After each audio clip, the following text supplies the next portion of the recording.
And here is my attempt to do question 9 of the sample midterm test. So in question 9, we have plots of two functions, f and g. The one on the left is f, and the one on the right is g.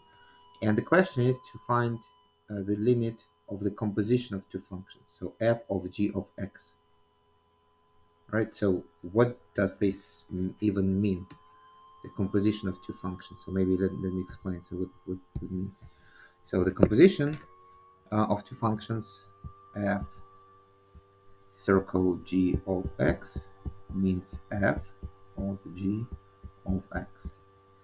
I'll give you an example. So what is going to be, say, f of g of, let's say, negative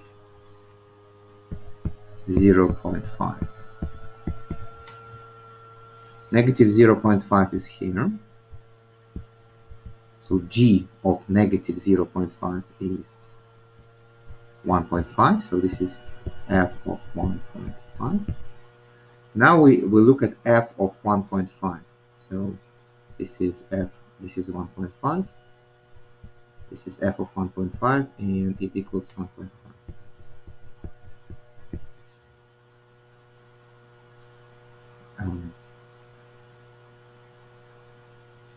And here is how we can find, say, f of,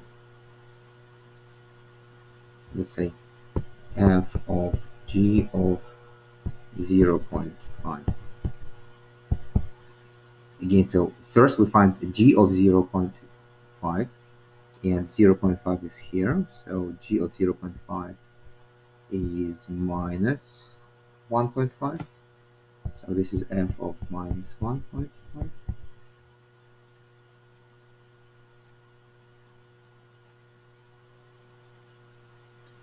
And where is minus 1.5 on the left? So this minus 1, this is minus 1.5, so this is minus 1. So this is negative 1. Alright, so this is, sorry, positive 1. This one. Right, so this is what the composition of two functions is. So this is how we can, in principle, compute values. Alright, so the next thing that we notice here is that f is a continuous function, but g is not a continuous function. And it fails to be continuous exactly at the point that we are interested in. So the intuition here is that a continuous function means that you can trace its graph without lifting the pen from the paper. So if I want to trace the graph of f, then basically I can just do it in one single motion without lifting my pen from the screen in this case. But if you try to trace the graph of the function g, so you have one piece and then you have to lift the pen, and then you go back and trace the other part, right? So, and the value of x for which you have to lift the pen is where the function fails to be continuous. So my function f is continuous, and my function g is discontinuous at 0.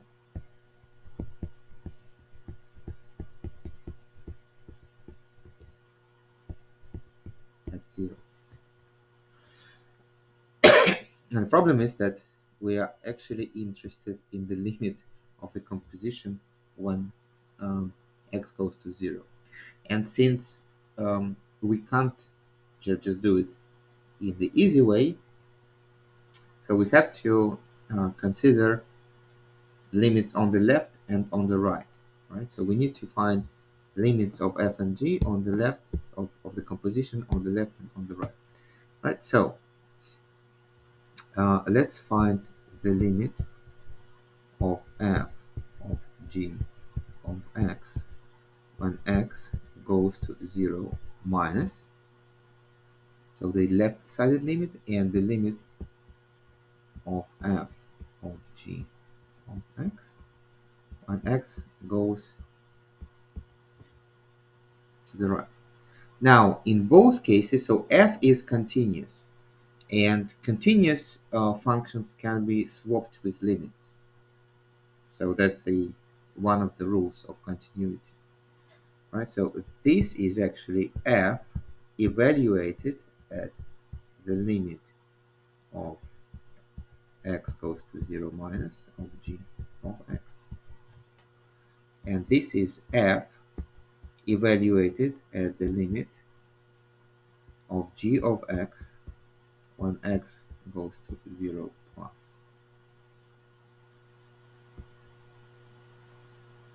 All right, so when x goes to 0 minus, it's this part. So when x goes to 0 minus, so imagine that we are taking points on the that are for values of x that are smaller than 0, but closer and closer and closer and closer to 0. And then we'll look at the value of the function g there. And we see that the values of g, they approach this line, is 2.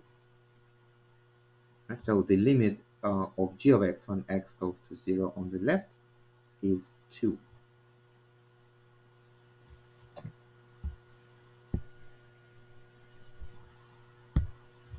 So this is 2. So the whole thing is actually f of 2. Okay.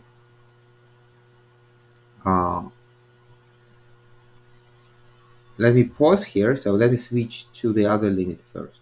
Right? So now let me look at the limit of this expression, f of g of x, when x approaches 0 on the right. Right? So when x approaches 0 on the right, it means that we are taking points along this part of the graph. When x goes to 0, x now is a small positive number. And when x is a small positive number and is very, very close to 0, basically the value of our function is close to this, which is -1. Right? So, and by this logic, so the limit of the composition f of g of x when x goes to 0 plus is actually f of -1.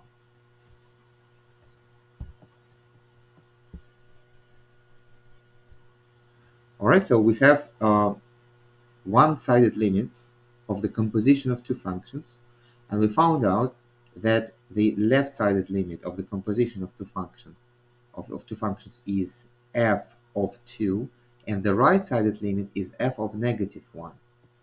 So now we just need to look at the values of f at 2 and -1. So -1 is, so 2 is here, right? So and f